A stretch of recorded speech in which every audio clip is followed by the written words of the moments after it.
31 March সোমবার সন্ধ্যায় রাজনগর গ্রামে ঘটে যাওয়া একটি সমস্যাকে কেন্দ্র করে আনন্দবাজার বাজার শেডে অনুষ্ঠিত হয় একটি গুরুত্বপূর্ণ বৈঠক।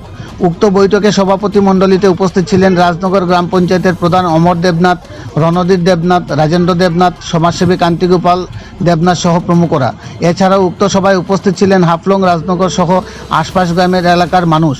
সকলের উপস্থিতিতে গুরুত্বপূর্ণ বৈঠকের মূল কারণ হিসাবে জানা যায়, ধর্মনগর মহকুমার অন্তর্গত যুবরাজনগর বিধানসভা কেন্দ্রের রাজনগর গ্রামের বাসিন্দা সুনীল দাস এবং ওর পুত্র বিপ্লব দাস নাথ সম্প্রদায়কে নিয়ে কুরুচিকর মন্তব্য করা সহ ওই এলাকায় বসবাসকারী গ্রামীণ নিরীহ মানুষদের বিরুদ্ধে সাধারণ বিষয় নিয়ে যখন তখন মিথ্যা মামলায় জড়িয়ে নাস্তানাবুদ করে।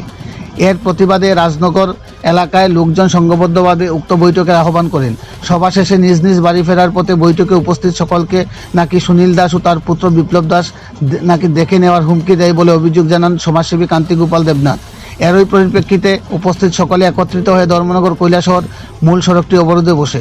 প্রায় 1 ঘন্টা রাস্তা অবরোধের ফলে রাস্তার দুপাশে দাঁড়িয়ে থাকা শত শত যানবাহন আটকে পড়ে। খবর পেয়ে ঘটনাস্থলে ছুটে আসে ধর্মনগর থানার পুলিশ ও টিএসআর বাহিনী। অবরোধকারীদের সাথে কথা বলে উক্ত বিষয়ে ধর্মনগর পুলিশকে একটি লিখিত অভিযোগ দায়ের করতে পরামর্শ প্রদান করেন। লিখিত অভিযোগ হাতে পেলেই অভিযুক্ত পিতা পুত্রের বিরুদ্ধে আইনানুযায়ী ব্যবস্থা গ্রহণ করা হবে বলে জানায় ধর্মনগর পুলিশ। এই আশ্বাস পেয়ে অবরোধকারীরা রাস্তা অবরোধ প্রত্যাহার করে। অবরোধ প্রত্যাহার শেষে রাজনগর গ্রাম পঞ্চায়েতের প্রধান সহ এলাকার বিশিষ্টজনেরা ধর্মনগর থানায় বিপ্লব দাস ও সুনীল দাসের বিরুদ্ধে লিখিত অভিযোগ দায়ের করেন। অবরোধস্থলে দাঁড়িয়ে সংবাদ মাধ্যমের মুখোমুখি হয়ে সমাজসেবী কান্তিগোপাল দেবনাথ জানান, বিপ্লব দাসের একটি বোলেরো গাড়ি রয়েছে, যেই গাড়ি করে অবৈধ পাচার বাণিজ্য সহ বিভিন্ন ধরনের অসামাজিক ব্যবসায় জড়িত রয়েছে। এখন দেখার বিষয় গোটা রাজনগর গ্রামবাসীর ত্রাস পিতা পুত্রের বিরুদ্ধে ধর্মনগর পুলিশ কী পদক্ষেপ গ্রহণ করেন। ধর্মনগর প্রতিনিধি রিপোর্ট, শ্যামলী ত্রিপুরা। রাজনগর গ্রাম থেকে আমার সঙ্গে রাজনগর গ্রামের মাননীয় প্রধান অমরদা আছেন এবং উপপ্রধান আমাদের অজিত শীল ভাইও আছেন।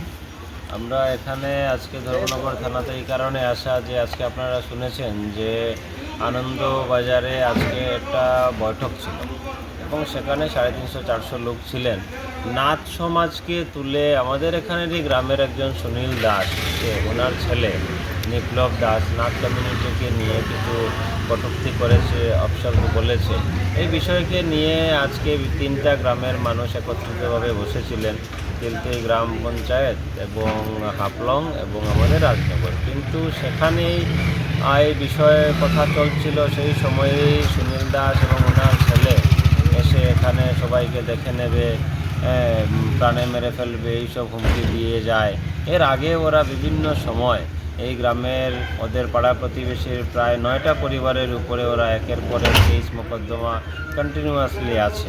তো তাদের কারণে আজকে সম্পূর্ণ রাজনগর গ্রামের মানুষ বিভিন্ন সমস্যায় জর্জরিত। কেউ কিছু বললেই কেস মোকদ্দমায় চলে যায়। বোলেরো গাড়ি একটা আছে, সবসময় 2 নম্বরই টিপ দেয় এবং রাস্তাঘাটেও এমনভাবে চালায়। সেদিনও বাজারে এরকম ছিল যে আমাদের 2-3 জনের উপরে চড়াও হয়ে গেছে। এই সব যাবতীয় ঘটনা নিয়ে ওরা যেভাবে সবসময় ভয় দেখিয়ে চলে, 2 নম্বরের ব্যবসার সাথে জড়িত এবং এটা সর্বোপরি একটা কমিউনিটিকে নিয়ে এখন যেভাবে ওরা অকথ্য ভাষায় গালিগালাজ করে, তারই পরিপ্রেক্ষিতে আজকে ধর্মনগর থানাতে আসা।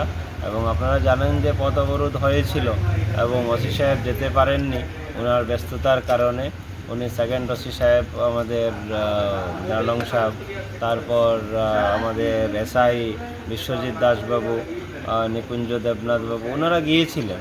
ওনারা গিয়ে আমরা সবাইকে আশ্বস্ত করলেন যে অবরোধ তুলে নেওয়ার জন্য এবং যারা অপরাধীরা আছে তাদের আইনত ব্যবস্থা নেওয়া হবে। তারই পরিপ্রেক্ষিতে এই এফআইআরটা এখানে দেয়া এবং আমরা আশা করি প্রশাসন অ্যাকশনে আসবে এবং এরকম দুষ্কৃতিকারী যারা তাদেরকে অতি সত্বর অ্যারেস্ট করে আইনানুগ ব্যবস্থা নেওয়া হবে।